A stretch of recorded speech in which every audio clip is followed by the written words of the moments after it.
आसंता 24 घंटा मध्य 17 जिले में कालबैशाखी संभावना। समग्र राज्य में जारी रही ग्रीष्म प्रभाव। आग को आहरी 2 दिन पर्यंत जारी रहिबो। आसंता 2 दिन मध्य ओडिशार केतेक स्थान में सर्वोच्च दिनर तापमात्रा वृद्धि पाइबार संभावना रही। आसंता 4 रु 5 दिन पर्यंत ओडिशार केतेक स्थान में तापमात्रा स्वाभाविक ठारू 3 रु 5 डिग्री पर्यंत अधिक रहिबो। तेणु अंशुघात प्रति सावधान अवलंबन सह दिन समय खरारे बाहर को जिबा बेले लोकंकु पाक सुरक्षा व्यवस्था ग्रहण करने को परामर्श दि जाइछि।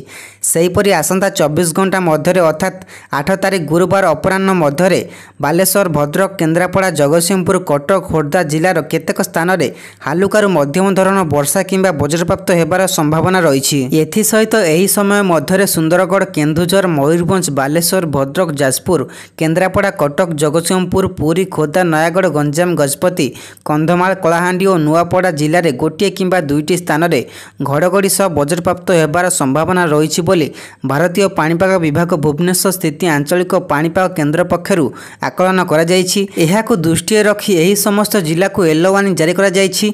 एही समय मध्य ट्विन सिटी भुवनेश्वर और कटक एवं एहार आखपाख अंचल अपराह्न संध्या बेले वर्षा वज्रपात हेबार संभावना रही।